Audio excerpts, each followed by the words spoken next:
Gusto nyo ng scoop? Ayan, First Lady ng Pilipinas nandito sa Noypit. So, ayan. Live na live po yan. Panoorin po natin yung buong live niya na kung saan nakuhanan po si First Lady, yung cute nating First Lady na si Lisa Marcos na nasa ano daw yan, Noypit's Restaurant, Long Beach. Nabanggit dyan ay mukhang nag-attend daw ng kasal. Ito panoorin po natin. Hindi po yan edited Yan yung mga ganito na live na pinakita. Kasi yung sinasabi po kasi nilang nasa Pinas na, tapos may mga event, imposible na kahit isa walang magla-live doon eh. Lalo na yung may event na nasa isang mall na nandun daw si First Lady Lisa Marcos. Maraming nanonood. Ni isa ay wala man lang makapag-live. Alam natin, viral po ngayon ang ating First Lady sa kakahanap po ng iba nating mga kababayan kung nasaan.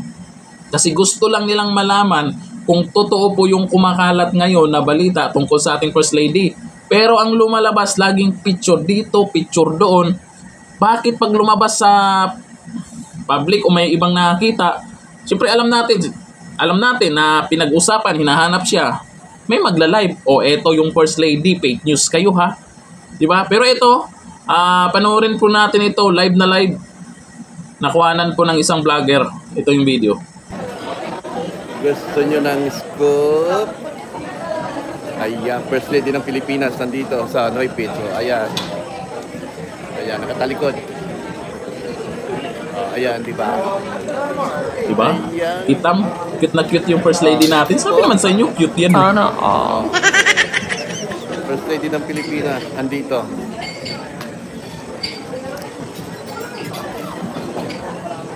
Sophia. Ayan. Ayan. Ayan. First Lady ng Pilipinas nandito. Ayan. Diba? Melanie! Ayan. First Lady ng Pilipinas. Etong video na to ay nakuhanan daw ito nung parang March 8 pa yata. O parang ganun. Kasi ito, kaya kumalat po ito at nag-viral itong video na to.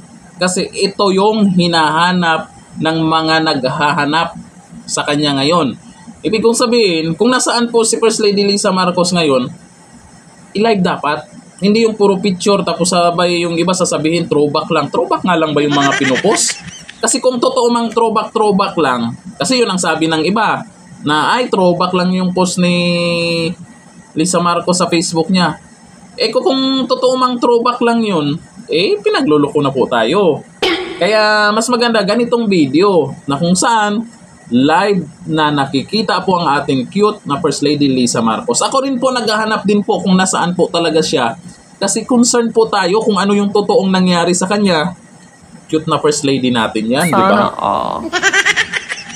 Siyempre, ako po kasi, hindi ko po alam kung totoo pong nandito siya sa Pilipinas kasi wala po akong napanood na live na nandyan siya. May napanood akong video, pero sa panahon kasi ngayon, madali na pong mag-edit. Lalo sa picture, ang bilis na mag-edit ngayon. Mas maganda, live. Kung saan may event, may mag-live. Bakit sa ngayon walang interview sa walang interview sa media? Dapat pag may event, may interview, mabilis yung mga media diyan kasi viral po yung issue ngayon tungkol sa kanya. Pero alay natin nandito na siya sa Pinas, 'di ba? Pero yun nga, itong video na to, isang sample lang naman ito na kung saan ay ganito dapat ang makikita natin para matapos na yung issue at malaman na natin na yung mga nagpapakalat na nandun pa siya sa ibang bansa ay fake news pala yun, di ba? Ito, ganito dapat. Kaya ay buti nakuhanan po ng vlogger na to yung First Lady natin na nandyan pala sa isang restaurant. Malay natin sa panahon ngayon ay nandito na sa Pinas. Malay natin, di ba? Naniniwala ba kayo? Naniniwala kayo na nandito na sa Pinas ang ating cute na First Lady, Lisa Marcos? Comment tayo dyan.